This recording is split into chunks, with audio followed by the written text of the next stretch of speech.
Setelah King Hao Chen akhirnya bertemu sosok ayahnya Long Xingyu, dengan juga tanpa diduga bertemu Bayu ibunya. Long Xingyu pun yang merasa kangen akan sosok Hao Chen bergegas memeluknya dan mengungkapkan permohonan maafnya atas dirinya yang selama ini telah mengecewakannya serta belum sedikit pun bisa melindunginya dengan baik. Tapi di sini Hao Chen pun menyuruhnya untuk tak memikirkan hal itu sebab ia sebelumnya sudah memberikan sedikit bimbingan padanya dan tanpa bimbingannya itu kemungkinan dirinya tak akan menjadi sekuat seperti saat ini sehingga dengan dirinya sudah dewasa dan memiliki kemampuan mumpuni. Ia pun berniat mengambil inisiatif untuk melindunginya dan juga ibunya.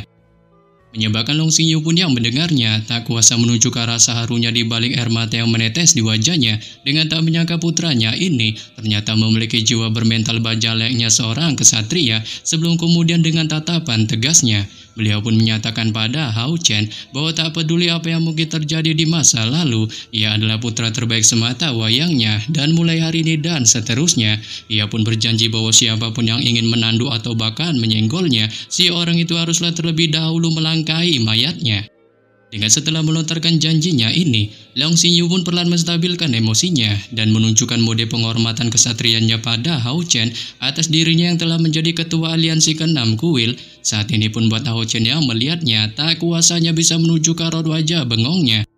Mengingat dia tak menyangka selama hidupnya, dirinya diberikan salam penghormatan pada ayahnya yang notabene menjadi panutannya untuk menjadi seorang kesatria terkuat, sehingga buahnya pun hanya bisa membalasnya dan memberikan salam penghormatan kesatria yang sama, sebelum kemudian Long Xingyu pun memutuskan untuk mengajaknya beserta Chai Er masuk ke dalam kediamannya, bertujuan merayakan atas berkumpulnya keluarga mereka yang akhirnya bisa bersatu kembali pasca sekian lamanya terpisah. Oleh sebab itu setelah masuk ke dalam kediamannya, melihat putranya, calon menantunya, Chai Er maupun Bayu istrinya di depan matanya, Long Xingyu pun tak kuasa menyeka sekali lagi air mata di wajahnya dan sedikit memberikan tinju di dadanya menggunakan kekuatannya, mengingat beliau merasa penyesalan di hatinya gagal melindungi Hao Chen sebagai seorang ayah. Tapi di sini Hao Chen pun yang melihat kesedihannya perlahan menepuk bahunya dan menyuruhnya untuk tak harus memikirkan hal itu serta membiarkan masa lalu tetaplah menjadi masa lalu tanpa perlu diungkit kembali. Dengan juga mengingatkannya dan sedikit menggodanya agar harus yakin untuk menjaga dirinya dengan lebih baik, dikarenakan jika tidak, sosok tampan berwibawanya kali ini tak akan cocok lagi dengan ibunya. Lebih lagi dirinya selama bertahun-tahun ini tak melewatkan situasi menyakitkan seperti yang dipikirkannya, sebab dirinya dan tim pemburu iblis cahaya pajarnya hanya memiliki pertemuan yang beruntung setelah membunuh para dewa iblis, saat setiap orang telah berlatih dalam pengasingan dan pergi dalam keadaan meditasi yang mendalam. Dengan itulah sebabnya semua anggota tim pemburu iblisnya membutuhkan waktu lama untuk kembali dengan selamat. Menyebabkan Long Xingyu pun yang mendengarnya akhirnya tersadar dari kondisi sedihnya dan mengungkapkan semua perkataan Hao Chen ada benarnya,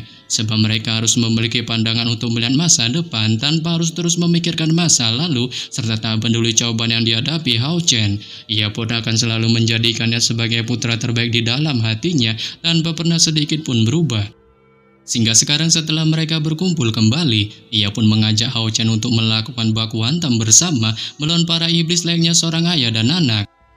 Namun mendengar Long Xingyu terus-menerus cara membagongkannya membanggakan Hao Chen, ibu Hao Chen Bayu pun tak kuasa menunjukkan tawa lembutnya, hingga dia tak berharap suaminya itu berulang kali menyebutkan bahwa Hao Chen adalah putranya, sebab yang hanya ada di pikirannya kali ini adalah menjadikan Chai Er sebagai menantu perempuannya di balik tangan yang segera meraih tangan Chai Er. Menyebabkan Hao Chen dan Chai Er pun yang mendengarnya sontak menunjukkan perubahan ekspresi malu-malu manja di raut wajahnya dan merasa ibu dan ayahnya ini ngebet ingin menjadikannya serta Chai Er lainnya sepasang suami istri. Hao Chen pun mengajak keduanya untuk melakukan perjalanan ke wilayah jalur pegunungan pengusir iblis sebab di daerah ini proposal pernikahan datang dari generasi orang tua dengan kedua belah pihak mempelai keluarga akan berkumpul bersama sebelum mencari restu dari masing-masing orang tua mereka untuk secara resmi melakukan pernikahan. Tapi di sini Chai Er pun yang mendengarnya menyuruh Hao Chen untuk tak terburu-buru dalam hal itu, dengan mereka masih memiliki banyak hal yang perlu dituntaskan. Namun demikian Hao Chen pun segera menyangkalnya, mengingat dia merasa rencana ini sudah dipikirkannya secara matang dan bahkan jika mereka tak terburu-buru dalam melangsungkan pernikahan, kemungkinan besar para anggota tim pemburu iblis lainnya seperti Ying Er dan Yuan dapat dipastikan akan melangkahi mereka. Terlebih lagi dengan persatuan aliansi kuil yang baru saja terbentuk, kemungkinan besar akan banyak hal yang terjadi, tapi dalam beberapa hal, ia hanyalah memiliki kedudukan sebagai ketua aliansi saat masalah di dalam aliansi ditangani di bawah tanggung jawab kakeknya Long Tiangying dan kepala kuil penyihir Li Zhengji, serta prioritas mereka adalah untuk maju dalam kekuatan penuh agar dapat menantang Kaisar Dewa Iblis dan pusat-pusat kekuatan iblis dalam waktu singkat. Dengan setelah masalah mereka yang paling mendesak ini diatasi, mereka pun haruslah memiliki waktu yang tenang, dan pada saat itulah mereka akan mengadakan pernikahan secara resmi, sehingga ketika urusan pernikahan ini selesai, maka mereka bisa berusaha untuk melakukan kultivasi bersama tanpa penundaan. Setelah mendengar rencana dari Hao Chen, Long Xingyu dan Bayu pun mendukung penuh rencananya. Dengan Long Xingyu sangat ingin sekali bertemu seorang anggota terbaik kepercayaannya di masa lalu, yang notabene merupakan ayah dari Cai Erze, apalagi kalau bukan Ling Xin. Namun setelah memberitahukan hal ini, Hao Chen pun juga menyatakan pada Long Xingyu tentang dirinya yang berencana menuju kuil esok hari bersama para anggota tim pemburu iblisnya, yaitu Han Yu dan Zhang Pangpang. Mengingat keduanya juga memenuhi syarat untuk masuk ke dalam hujan tahta ilahi, serta mereka juga sangat membutuhkan peningkatan kekuatannya melalui si tahta, sebab tunggangan Hao Chen sudah berada di ambang evolusi, dan itu sangat mungkin merupakan evolusi terakhirnya, sehingga memungkinkannya pun harus menjadi kuat agar bisa membantunya. Yang hal ini pun lantas membuat Long Xingyu yang mendengarnya menunjukkan pengertiannya dan menanyakan pada putranya itu mengenai gerangan dirinya, yang apakah memiliki kebutuhan agar dirinya mengirim beberapa anggota dari kuil kesatrianya untuk membantunya. Saat Hao Chen pun secara tenang memilih untuk menolaknya, mengingat ia merasa mereka saja sudah cukup dalam melakukan ujian ini. Terlebih lagi ia tak berani membiarkan terlalu banyak orang tahu tentang rahasia dari binatang iblisnya Hao Yu, dikarenakan ia tak berani membiarkan orang lain tahu tentang dunia mengerikan yang ia datangi dan asal-usulnya yang mencurigakan. Selain itu, evolusi akhir Hao Yu dipastikan akan sangat berbahaya, dengan jika ada terjadi sesuatu hal yang tak diinginkan terjadi, dapat dipastikan itu akan mengakibatkan kematian, sehingga inilah alasan yang membuatnya ingin melibatkan terlalu banyak orang. Namun ketika Hao Chen masih memikirkan hal ini, Long Xingyu pun melontarkan pengingatnya tentang dirinya, yang jika seandainya tak berhasil dalam melewati ujian tahta ilahi keabadian dan penciptaan, agar tak terlalu memaksakan untuk terus melewatinya, dikarenakan ia merasa masih ada tahta ilahi dengan kekuatan yang cukup hebat bisa didapatkannya. Dengan itu tak harus selalu menjadi tahta ilahi keabadian dan penciptaan, yang notabene merupakan tahta ilahi yang sulit untuk dilewati. Tetapi di sini Hao Chen pun menyuruh Long Xingyu untuk santuy, sebab ia merasa pede dirinya memiliki kemampuan melewatinya, yang bahkan jika dirinya tak berhasil melewatinya, dapat dipastikan ia berharap bahwa tahta ilahi keabadian dan penciptaan itu tak akan pernah menemukan pemiliknya sama sekali. Lebih lagi ia juga berpesan pada ayahnya itu untuk menolongnya agar merencanakan sidang kesatria Yayasan Emas pada Yang Wenchun dan Duan Yi, sebab ia merasa sangat memalukan bahwa jika mereka berhasil menerobos langkah ke-9,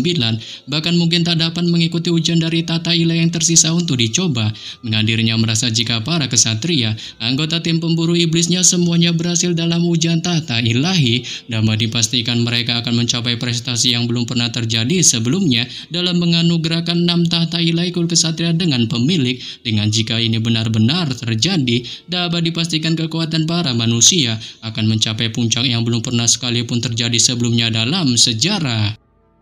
Long Xingyu pun yang mendengarnya menyuruhnya untuk tenang, sebab ia berjanji akan mempersiapkan semua hal itu untuknya. Dan merasa Hao Chen mengalami kelelahan dalam semua perjalanan yang dialaminya, terutama mengikuti kompetisi kuil besar. Beliau pun menyuruhnya untuk beristirahat terlebih dahulu di dalam kamar yang sudah disiapkannya. Singkat cerita, keesokan harinya, Hao Chen dan kedua anggotanya Han Yu serta Zhang Pangpang muncul di kuil kesatria menunggu akan sosok Long Xingyu di sana. Dengan ketika melihat sosok Hao Chen,